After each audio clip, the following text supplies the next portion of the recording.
વાવ-થરાદ જિલ્લાના દિયોદર તાલુકાની આંગણવાડી કાર્યકર અને તેડાગર બહેનોએ પોતાની વિવિધ પડતર માગણીઓના નિરાકરણ માટે આજે અચોક્કસ મુદતની હડતાલ શરૂ કરી છે। કાર્યકરોએ જણાવ્યું હતું કે માગણીઓ સંતોષાય નહીં ત્યાં સુધી આંદોલન ચાલુ રહેશે। આંદોલનના ભાગરૂપે કાર્યકરો મોટી સંખ્યામાં તાલુકા પંચાયત કચેરી ખાતે એકત્રિત થઈ દેખાવો કર્યા હતા। સીડીપીઓને આવેદનપત્ર પાઠવી પોતાની રજૂઆત કરી હતી।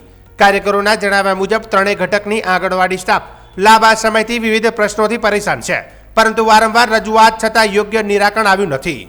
જેમાં કેટલીક મુખ્ય માગણીઓ છે, જેમાં કોર્ટના ચુકાદાનો તાત્કાલિક અમલ, કાર્યકર અને તેડાગરને માનદ વેતનમાંથી મુક્ત કરી વર્ગ 3 અને વર્ગ 4માં સમાવેશ કરવો, સરકાર દ્વારા મોબાઈલ ફોન પૂરા પાડવા।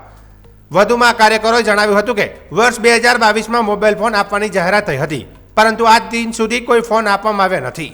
હાલ તો તેઓને પોતાના અંગત મોબાઈલમાં નવી એપ્લિકેશનો પર કામ કરવાની ફરજ પાડવામાં આવી છે, જેને તેઓ બિનઉપયોગી ગણાવી આવા પ્રયોગો બંધ કરવાની માંગ કરી છે। કાર્યકરોએ ચેતવણી આપી છે કે જો માગણીઓ અંગે યોગ્ય નિર્ણય નહીં લેવાય તો આગામી દિવસોમાં આંદોલન વધુ ઉગ્ર બનાવવામાં આવશે। મારું નામ દેસાઈ કમુબેન, તાલુકો દિયોદર। આજે ભાજપ સરકારે 2025-26નું બજેટ બહાર પાડ્યું છે। એમાં અમારા આંગણવાડી કાર્યકર અને તેડાગર બહેનોનું કોઈ માનદ વેતનનો ખુલાસો કર્યો નથી। એના માટે અમે આજે તાલુકામાં સીડીપીઓ સાહેબને આવેદનપત્ર આપવા આવ્યા છીએ। તો અમને એક તો અમારી માગણી એ છે કે અમને માનદ વેતન દૂર કરી સરકારી કર્મચારી જાહેર કરે, અને જે અમને સરકારી મોબાઈલ આપેલ નથી અને અમારા પર્સનલ મોબાઈલમાં નવી એપો ડાઉનલોડ કરાવીને અમને એવીટી, એફઆરએસ જેવી નવી કામો અમને સોંપે છે। એટલે અમારું જે શોષણ થઈ રહ્યું છે એ દૂર કરી અને અમને સરકારી કર્મચારી જાહેર કરે અને જે હાઈકોર્ટનો ચુકાદો છે એ લાગુ કરે। એના માટે અમે આજે બધા આખા દિયોદર તાલુકાના ઘટક 1 ને 2 ના બહેનો બધા ભેગા થયા છીએ તાલુકા મથકે, અને અમારી માગણી સંતોષાય એવી આશા રાખીએ છીએ।